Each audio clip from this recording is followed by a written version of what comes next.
Hey guys, welcome to another fun-filled episode of the Adventures of Spirit.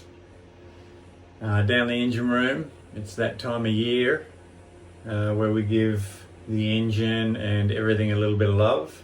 So I'll just turn the camera around. Yeah, so I'm down here just pumping the engine out. This is our little oil pump. We stick this tube into the dipstick, and then we pump the oil out because the dipstick goes to the lowest part of the sump down there. So that's how we get our oil out. We always crack the oil fill cap over here on starboard, and that's to allow air in as we pump the oil out. And this engine takes roughly bit over 5 litres of oil, 5-6 litres. So it's pretty much fills up the empty oil container. So the empty one from the fill last time is what we put the dirty oil into, and then that will be taken ashore and disposed of. And then the new oil will become our dirty oil reservoir for the next oil change. So it's a really cool process. I really enjoy this, especially now that the engine room's clean and the steering cable's a nice clean Dyneema. I don't have to worry about putting my face in a greasy steering cable. And we always write the date and the engine hours on our filters when we're done. You can see them there on the other one.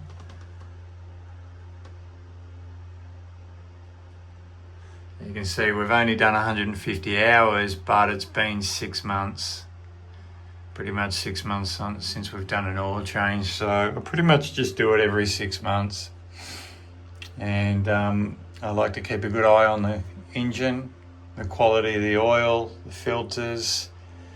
And the better I maintain this engine, the longer it's going to last us, the less trouble it's going to give us. And the more reliable it will be over time, and that's exactly what we want. You know, I think I've said many times before that when we hit the start button on the engine and we push that throttle forward, we really want this to be reliable, especially when you're crossing bars and you're anchoring. If you ever anchor on a lee shore or anything like that, you really want to make sure your engine is well maintained and reliable. So new filter to go on here, written the date and the hours. I've just put a little bit of oil around the O-ring. You can see the seal there. So a little bit of clean oil just goes around that. And then that just gets screwed back on down here. And then the next filter to come off will be the diesel filter, this one. So yeah, and then we'll do the raycore down the bottom there. And then I'll do the impeller on the front of the engine as well. I will, next job will be come around the front of the engine and to do the impeller. And then that's it. Really simple. Oil, fuel, impeller, check the belt, give the engine a visual inspection, and then we're good to go. And then my next job after that will be the water maker filters over there on the wall.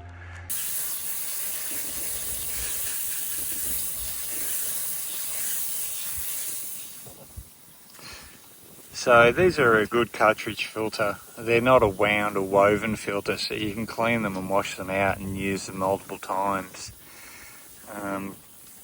They go black because of bacteria that you get in the housings, and obviously these filters filter the bacteria, so the bacteria sticks to the filter, to the membrane material of the filter. And so as the oxygen in the water is depleted, that bacteria start to thrive, and it turns black. There's a reaction in there, and creates sulfur, so you get the smelly egg smell, that sulfur smell, and the filters go black. So it's not a problem. It's obviously on the filter side, but it's really good just to clean it out, especially while we're in the marina here and we have the opportunity to. So always take every opportunity I can to keep everything well maintained, and to do our best to make sure that we don't have problems down the road. So just putting the face plate back onto this is our seawater pump or raw water pump. This pumps salt water. You can see here's our sea cock and our intake. This is a T-piece, this is the intake to the water maker. And this is the intake to the main engine. You shouldn't really take the water maker off the main engine, but yeah, like it's one of those things. You can do it, but you've just got to make sure that you've got enough flow and a big enough diameter, and which we do. You know, this is a huge 1.5 inch. We go down to 1/2 inch there, and then we got 1 inch here. So our inlet's massive, and yeah, it's no problem at all. Occasionally we'll get a little airlock in the water maker, so we just keep an eye on that, but it works fine. And it just saves us from having multiple through holes, which we don't want. We don't want a lot of through holes in the boat, because the more through holes, the more chances of water coming into the boat. You know, the more holes you've got into the boat, the more places that you've got to keep an eye on, the more places that you've got to maintain. And to me, every hole in the boat is a weakness. So the more holes, the weaker the foundation of your boat. And yeah, you know, we're all about simplicity. So putting the faceplate back on, really important to make sure that you alternate the bolts as you do it up, and you just nip them up. You don't want to do it up too tight. The faceplate has on the housing here for the water pump, there is an O-ring. So you don't need to crank these up. You just nip them up. Just tighten them all up by hand first, and then I'll use the leverage of the handle on the little ratchet socket set that I've got here. So, okay, starting to nip them up. And then really important, once you've got it done up, to when you're running the engine, to come and check that you've got no leaks around the faceplate. And you can always put your hand on the front of the faceplate, and it should be cool. This should never be hot. If that's hot, you've got no water going through your impeller, and you either have a damaged impeller with no blades, or you have a blockage in your seawater intake somewhere. Maybe the strainer's blocked, maybe the sea cock's not open, maybe you've got a blockage at the through hole.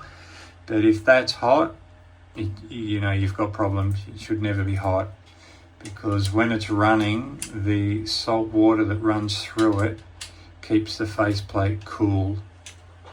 So very important to make sure that's cool. All right, so I'm just nipping them up now.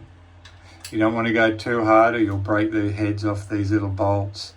They're pretty small, and if you put too much load on them, you'll snap the head off, and then you'll be in a world of trouble.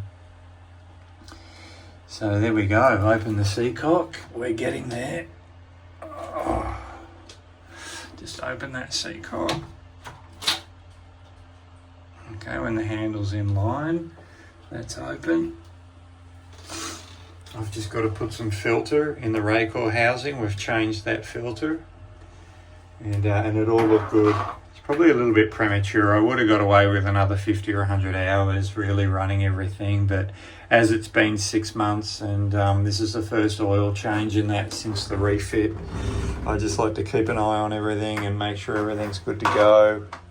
And again, you know, that just saves us having any problems down the road, hopefully. This is why we do it, to alleviate the chances of anything going wrong when you don't want things to go wrong. All right, guys, quick recap, okay? Quick recap. See, water maker filters have been done. Happy about that. We've changed our fuel filter. We've changed our oil filter. We've changed our raycore fuel filter, pre-filter. We've checked our impeller. Okay, so we know we're good to go on the impeller. We know we've gotten the air out of that, because what I did was crack that hose. I put that in a plastic container, and then I run the fuel pump until all the air bleeds out of this hose. Then I stick it back on here. Then I cracked it here at the high pressure pump, or the fuel pump.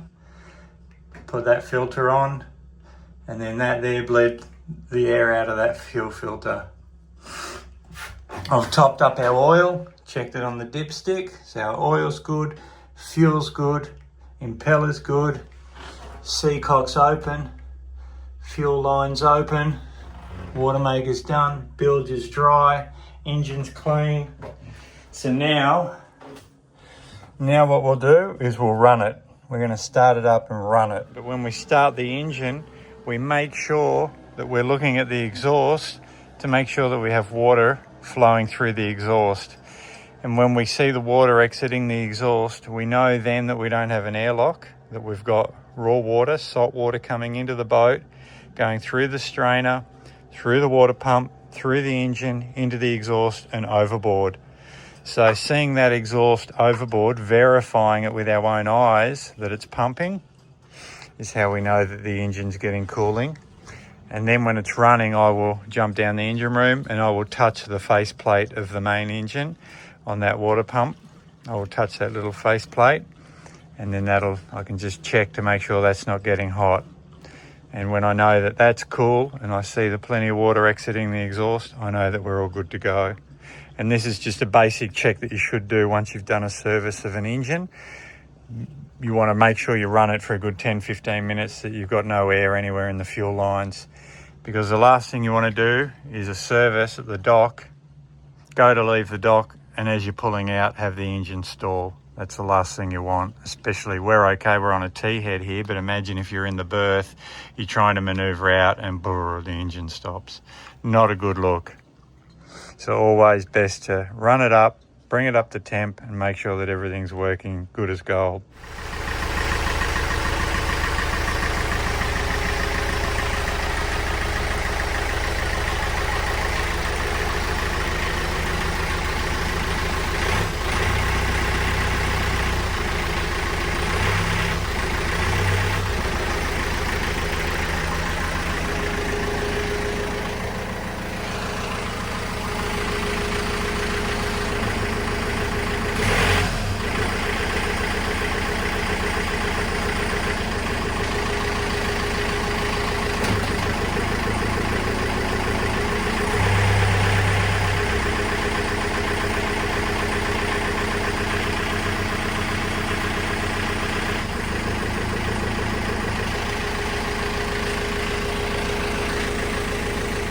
Alright, now we know that the engine, everything's running alright. I'll put some new oil absorbers. One goes underneath the gearbox and one goes underneath the main bearing, underneath the alternator end of the engine, the forward end, where the pulleys are, and just picks up any oil that comes out of the main bearing at the front, the main engine seal, and then the one at the back picks up anything that comes out of the gearbox. Keeps the bilge oil and fuel free. And these absorbers are great because they just absorb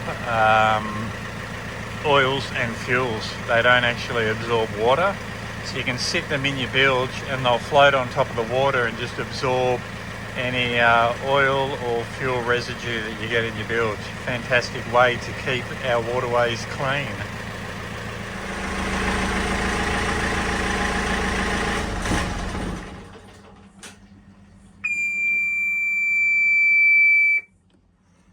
Beautiful, beautiful. Really happy with that. So I hope that's giving you a bit of an idea of some of the stuff. We've got to clean up this cockpit now. It's a bit of a mess. Got everything everywhere. But yeah, I really hope that just gives people an idea of the maintenance that we do to keep the boat in good shape.